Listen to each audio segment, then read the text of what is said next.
สบายดีทุกคนนี่ดีตอนทับทุกคนเขาสู่ซองของกุ๊กกิ๊กสอนน้องสารเด้อทุกคนตอนนี้คือบ้านกุ๊กกิ๊กฝนกำลังตกทุกคนตอนนี้นะเฮ็ดเยอะงานห้ากันแล้วเพราะว่าแต่การกันทงนะเพราะว่ามือนี้ทันแขกสิมาเหือนอีกแล้วทุกคนห้ากับเมียนเหือนแล้วดอกไฟก็ยังบุทันได้เอาเมียนเหือนซ้ำแขกมาอีกแล้วเนาะทุกคนเนาะมือนี้เป็นแขกทางแม่มามือนี้นะ มือนั้นแม่นแขกรวมมือนั้น อันนี้จะเป็นตอนนี้บรรยากาศตอนนี้ก็คือฝนกำลังสิตกทุกคนแขกมาเธอเดือนนี้ฝนตกตลอดได้ถ้าแขกเป็นแขกทางแม่นี่นะ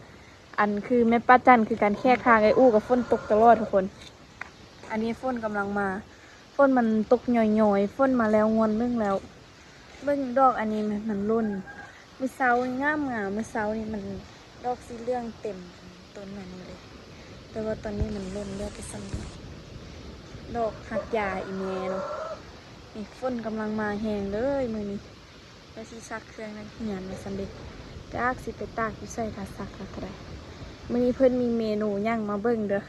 เพิ่นมีเมนูน่าย่างไว้รับแขกแน่แขกเพิ่นสิมาแขกเป็นพี่น้องทางอีเมลเนาะเฮ็ดเด้อรับแขกเพิ่นสิมาฮอดจักโมงนี่ปะเพิ่นสิมาฮอดตอนเด้อมีอันเด้อเอ็ดกันชัดป้าท้าว่ะ ป้ามันมีเห็ดบดอันนี้มันเฮ็ดบดอันนี้มา2 โลค่ะ บ่ยังดูทุ่งเลยคุณ ว่าคิดว่า2 โลซ้ำนี้ จุ่มเลยเมซุปเด็ดจุ่มเลยเด็ดเก่งมันเด็ดเก่งนั่นเนาะ อันนี้แกงกี่ถ้วยแกงกี่เช้านี่ติ แกงเสื้อลำพีนเสื้อเด็ด เออเอาคนตกลงมาปะ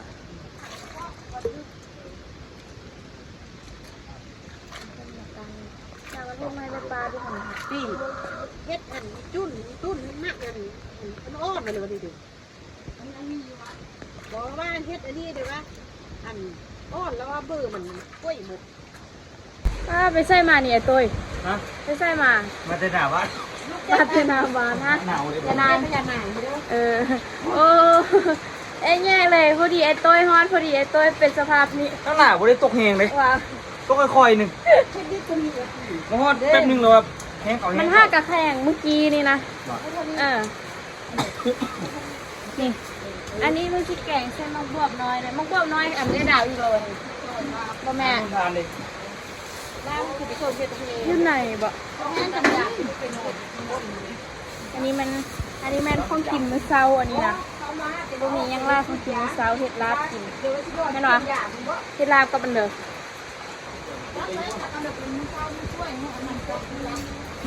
อันนี้เป็นเห็ดบดน้อยอ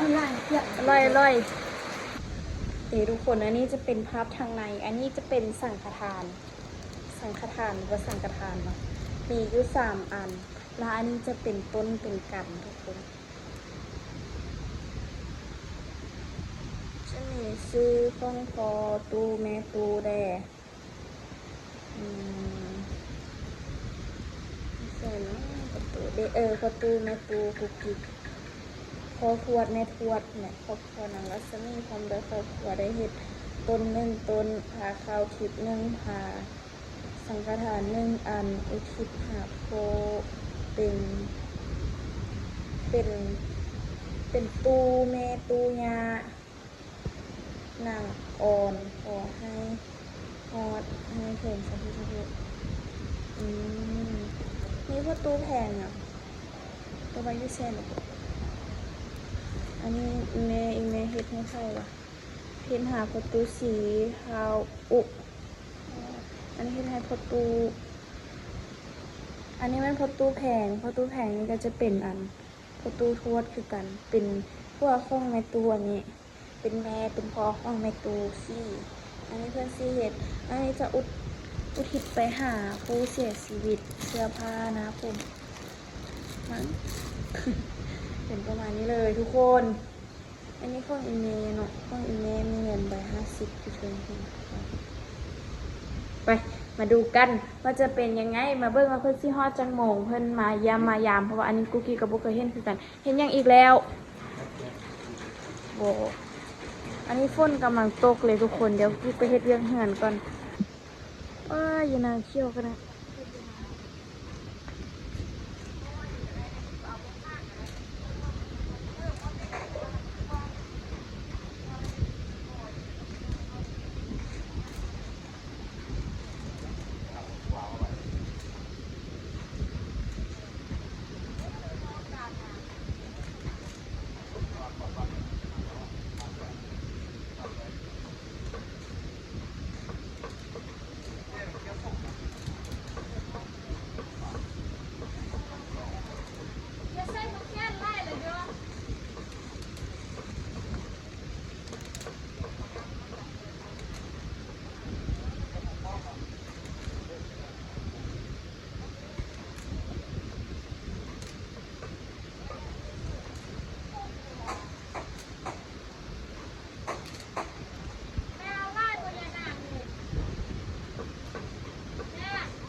นี่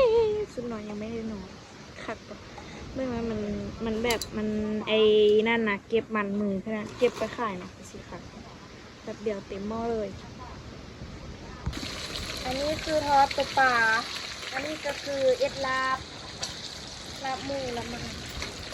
อันนี้มันทอดปลาแล้วจ้ะทอดซีนแล้วมันบอกซีนไม่ใช่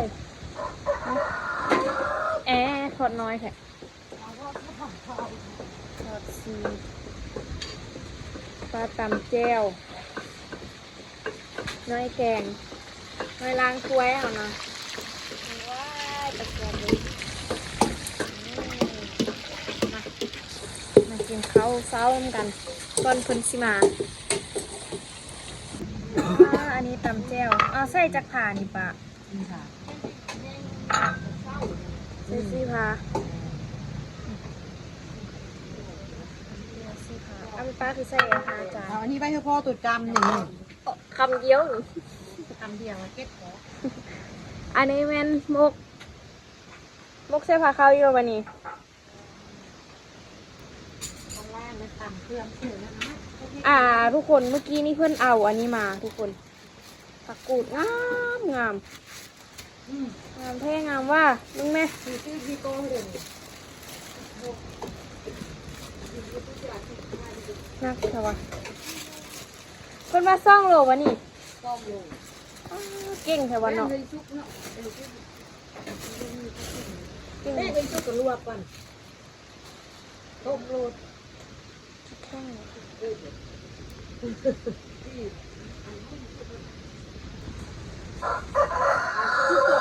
เป็นเห็ดอัน เต็มที่ลาบ เห็ดลาบ ตัวชุบพริกก็กะเพราอ่ะ ลาบหมู หลายอย่าง จะลองมันห้อนเลย พี่เมนูที่ท่านคิดเป็นเพื่อนี่แหละโบ อันนี้เห็นยังหัน สุกผัก ไปซื้อเลยว่าจะซุป เออ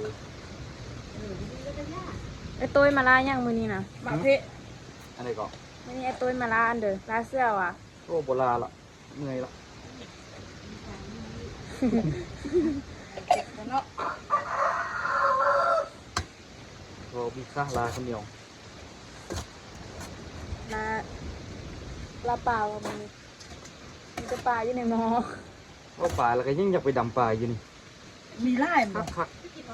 เวลา ไปผู้เดียวเนาะไปผู้เดียวนึงป่าเดียวเศร้าแล้ว ท่านของมีกันนะมันของบ่ไหลน้ำมันนะแห้งได้กินปลาไก่ไหล ตั้งไว้แล้วมันไล่ ตั้งไว้ละไหลมันจะไหล เอาเจ้าปุ่งละ เนาะ ใช่กับใส่ไว้ได้เลย นั่นน่ะ ได้อยูสำนี่ไปเข้าไหลๆเอา จืดจืดนึงด้วยจืดมันก็จืด อันไหนจิบ จะกินละห้าเลยนะ ๆบ่เลี้ยวอ่ะเลี้ยวนี่แต่ก็เลี้ยว กินเอาได้ก็อิ่มนะ ตีบัวจัน เรื่องไฟไหนดิ้นทองนะฮะคุณส่วนกองกันลูกน้อง กินเอาเด้อ โอ้บุกี้แล้วเด้อนักแล้วเด้อเราจะพักอย่างก็จะได้อยู่ มันยังฮ้อนเลยนะ มีแต่โบใส่เพิ่มละ อืม พอดีละ แล้วคือเห็ดหน่อยค่ะเฮ็ดไปเสือนแล้วกินซื่อๆนี่ตี้ พาเข้า อ้าวแล้วข้องกินตอนเช้าเด็กฮะมันก็จิบพอเก่งอยู่วะเอาคนละจองวะ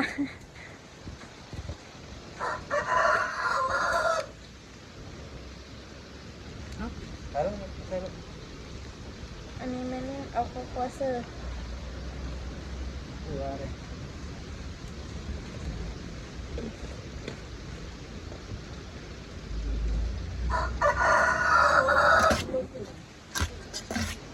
ก็ดีคือกันก็ดีโดปีโป้ไปนอนอยู่นะ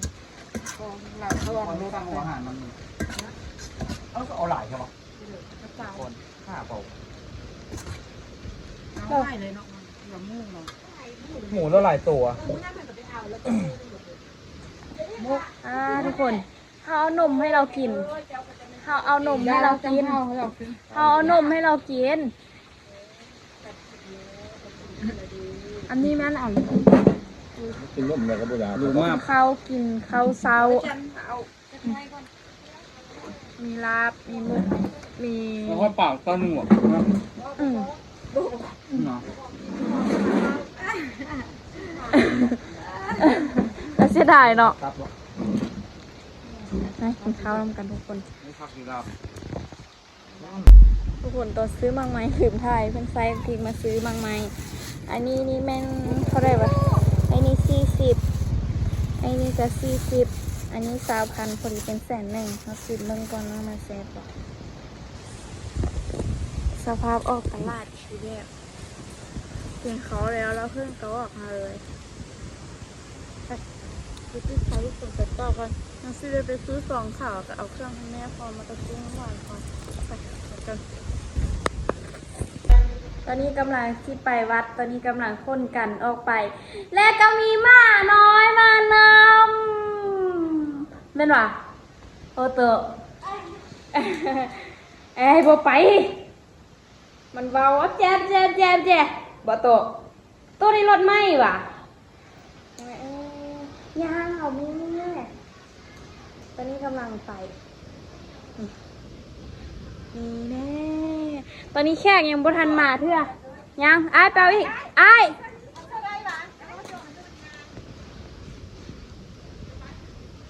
ไปขึ้นวัดไปวัดนี่ไอ้ตัวมันตั้งเตี่ยขึ้นเตี่ยลงนี่ตัวบ่ไปห้ามันเด้ออย่าแกล้งเดินดาวเด้อตัวเฮ้ยว้าวเอา ยืนไม่เอาโต๊ะ ตัว เอาโต๊ะกันย่างเป็นตัว ดุมเสื้อกระลุดเป็นเงาตายค่าๆกับตัวน่ะโอ้ยมันเลยโอ้ยย่ามัน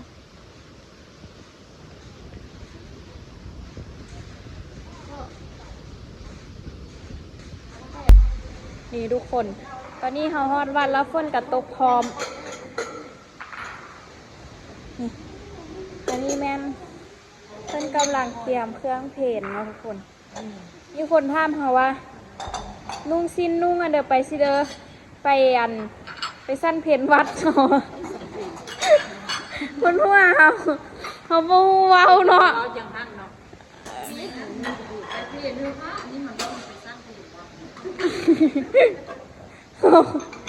เขาบ่ฮู้เว้าเด้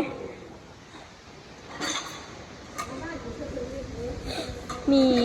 อาหารเส้นเพนมื้อนี้มีอยู่ทอดปลาแล้วก็ทอดซีนแล้วก็แจ่วแล้วก็มุกปลาน้ำหวานแล้วก็ส้มผักแล้วก็เอี้ยงวะเพื่อนห้องว่าลาบแล้วก็มากไม้แล้วก็เบิด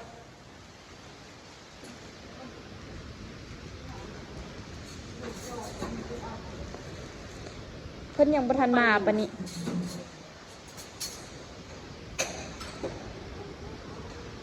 เฟิร์นเมตุซี่กับข้าววัดเด้อมื้อนี้บ่ได้สั้นมื้อนี้นะมีเมตุบ่สั้นมื้อนี้เหมือนเฟิร์นก็มาคือกันเนาะเฟิร์นเนาะ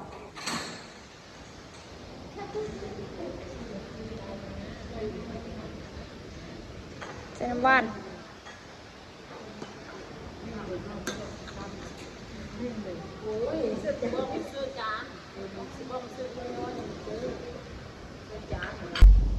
ทุกคนเบิ่งดอกไม้เพิ่นไหมเบิ่งหน้าเมื่อกี้นี้มาเอาละแต่ว่าบ่ได้เอาโทรศัพท์มานำแต่ว่าตอนนี้ดอกไม้บ่พอเสียไปอีก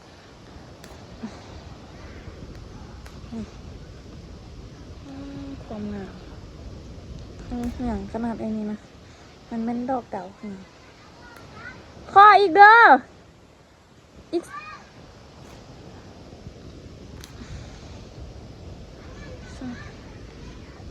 โอ้โหนิดน้อยบอกว่าเอาเงินมาอีกก้อนค่ะสิเด็ดเอาอีกนะ มีเงินแต่1,000นึงก็ค่าเครื่องมาหันน่ะโทไปขอบใจเด้อ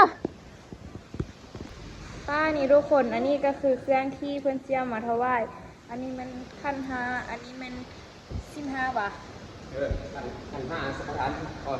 สัมปทานสิน ไอ้นี่เด็กสารวัตรแบ่งกันด้วยเขานะ แบ่งกับแบ่ง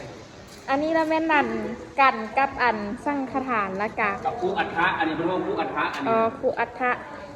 แล้วก็มีข้าวมีข้าวกินทุกคนเป็นประมาณนี้และอันนี้ก็คืออันเครื่องนุ่งข้องพวกเพิ่นเนาะเครื่องนุ่งข้องประตูไม่ตู้แด้ขวดขวดโอ้พอลูกมีเงินอีกไหมป่าน่ะ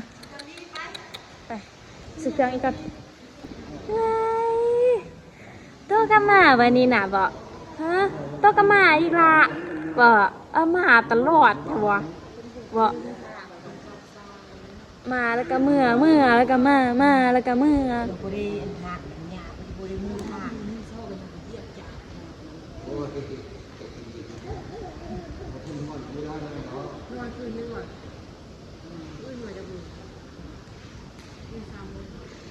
พาเพิ่นไปลินเนาะพาเราไปลินผ้าแซดไป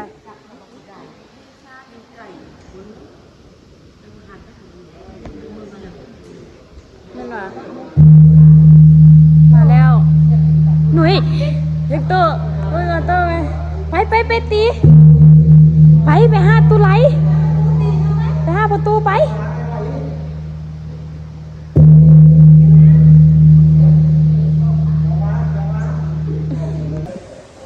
ตอนนี้เพิ่นมาแล้วทุกคนมาฮอดเป็นเวลาประมาณ11:45